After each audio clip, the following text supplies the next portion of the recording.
Louisville, Kentucky, 1963. A young Cassius Clay, not yet known to the world as Muhammad Ali, was shadowboxing in the corner of the Columbia gym. Sweat cascaded down his face as he practiced the footwork that would soon become legendary. Outside, autumn leaves skittered across the sidewalk under a steel-gray sky that threatened rain.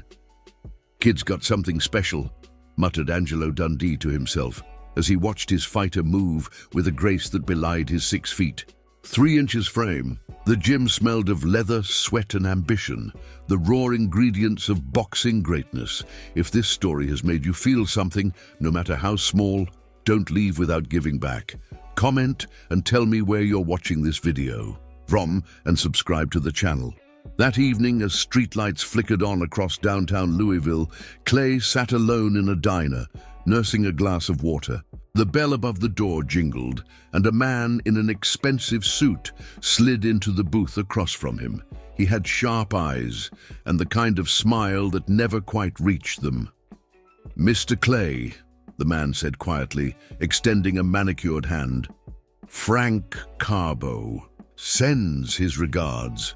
Clay's eyebrows rose slightly. Even at 21, he knew enough about boxing to recognize the name. Frank Carbo, the underworld's commissioner of boxing, the mob's man in the fight game. "I don't know no Carbo," Clay replied, his voice steady but cautious. The man chuckled, his gold ring catching the diner's fluorescent light. "But he knows you, and he sees great things in your future." He leaned forward, lowering his voice. "Great. Things that could happen sooner rather than later, with the right arrangements." Outside, rain began to fall, drumming against the windows and casting watery shadows across the linoleum floor. Clay felt a chill that had nothing to do with the weather.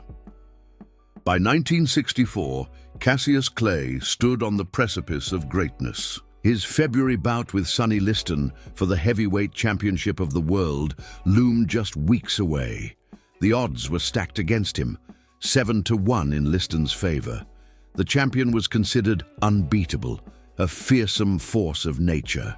With fists like sledgehammers, Clay was shooting pool at the Sir John Hotel in Miami when the same sharp-eyed man approached him again. This time, he wasn't alone. A second man, older, with silver threading through his dark hair and the quiet confidence of someone accustomed to power, stood slightly behind him. "My associate mentioned you weren't interested in our previous conversation," the older man said, rolling a billiard ball between his fingers. "But I think you'll find our new proposition more compelling." Clay straightened up, pool cue in hand, his usually animated face unnaturally still. The hotel was filled with the sounds of clinking glasses and distant laughter, but in that moment, all he could hear was the blood rushing in his ears. $10 million, the man said plainly. "Cash, tax-free, for you to go down in the 4th. Round against Liston, Clay's breath caught in his throat. $10 million in 1964, an astronomical sum that could set up generations of his family. More money than most fighters could dream of earning in 10 lifetimes. "Think about it," the older man continued, his voice smooth as aged whiskey. "Nobody expects you to win anyway. Liston's the heavy favorite. You'll get another shot down the line, and we can make that happen sooner rather than later. Nobody gets hurt. Everybody wins." The Louisville Lip, famously never at a loss for words, found himself momentarily speechless. Outside the windows of the hotel, palm trees swayed in the warm Miami breeze, indifferent to the moral crossroads playing out within. That night, in his modest hotel room, Clay paced the floor until the carpet threatened to wear thin. His friend and spiritual mentor, Malcolm X, sat quietly in a chair by the window, watching the young fighter wrestle with his conscience. "They think I'm just another Negro fighter they can buy and sell," Clay said finally, his voice tight with anger. "Another colored boy they can control." Malcolm X nodded slowly. "That's exactly what they think." Clay stopped pacing and stared out at the Miami skyline, lights twinkling against the darkness like earthbound stars. My daddy worked 2 jobs his whole life, painted billboards during the day, fixed cars at night, never made more than $50 a week. He shook his head. $10 million. Man, that's more money than everyone in my neighborhood combined. We'll ever see. And what would it cost you? Malcolm asked quietly. The question hung in the air between them, heavy with implication. Clay's reflection stared back at him from the window, his face half illuminated by the hotel room's lamp, half in shadow. Everything, he whispered. It would cost me everything. As dawn broke over Miami, painting the sky in watercolors of pink and gold, Clay made his decision. He called Dundee, voice resolute. Get me extra sparring today. I'm going to shock the world. When the Mobster's men returned the next day, they found Clay training at the 5th Street gym. Sweat-soaked and breathing hard, he fixed them with a stare that would later become famous for intimidating opponents. You tell Mr. Carbo that Cassius Clay ain't for sale, he declared, loud enough for everyone in the gym to hear. Not for 10 million, not for 50 million, not for all the money. In America, I'm going to beat Sonny Liston, and I'm going to do it fair and square. The older man's face hardened. You're making a mistake, kid. This isn't an offer that comes twice. Clay's response was to throw a lightning-fast combination at the heavy bag that made it swing violently on its chain. The only mistake would be thinking I'm like those other fighters you own. Now get out of my gym. February 25th, 1964. Miami Beach Convention Hall. The air electric with anticipation and thick with cigar smoke. Cassius Clay, against all odds and expectations, danced around the fearsome Sonny Liston for 6 rounds, his feet barely seeming to touch the canvas, his hands too quick for the eye to follow. Float like a butterfly, sting like a bee, he had boasted, and now the world watched in astonishment as prophecy became reality. When Liston failed to answer the bell for the 7th round, citing a shoulder injury, Cassius Clay became heavyweight champion of the world at just 22 years old. He hadn't just won, he had dominated the supposedly invincible champion, making him look slow and ordinary.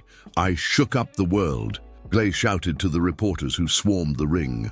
I shook up the world. What the jubilant new champion didn't mention was the offer he had rejected. The $10 million he had turned down to preserve his integrity and write his own destiny. The day after winning the title, Clay announced his conversion to Islam and his new name, Muhammad Ali.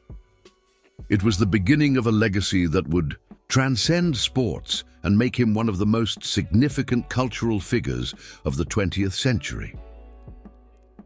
Years later, in 1971, as Ali prepared for his first fight with Joe Frazier, a young reporter managed to get him alone for a moment. Champ, he asked hesitantly, is it true that the mob once offered you money to throw a fight against Liston? Ali, older now and wiser to the ways of the media, fixed the reporter with a knowing smile. Young man, let me tell you something. A man who sacrifices his dignity for money will lose both eventually. I could have had all the money in the world, but I couldn't have bought back my integrity if I'd sold it, the reporter persisted. So it's true? They offered you 10 million? Ali laughed, that familiar twinkle in his eye. I didn't become the greatest by laying down for nobody, not for $10, not for $10 million. He leaned closer to the reporter. You know why I'm really the greatest? Not because of these fists or these feet. It's because when they put millions on the table to make me be less than what I am, I said no, and that's a victory bigger than any fight.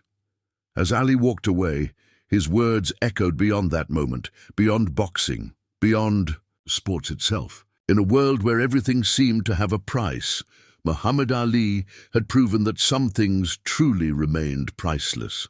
Character, dignity, and the courage to stand by one's convictions, even when 10 million reasons suggested otherwise. His greatest victory wasn't against Liston or Foreman or any other man he faced in the ring. It was against the temptation to compromise his principles, and that perhaps more than any championship belt was why the world came to know him simply as the greatest.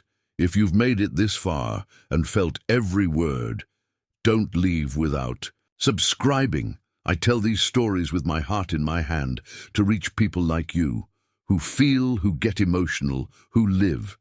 If this truly touched you, give back. Comment, subscribe. Come be part of this family with me until the next video.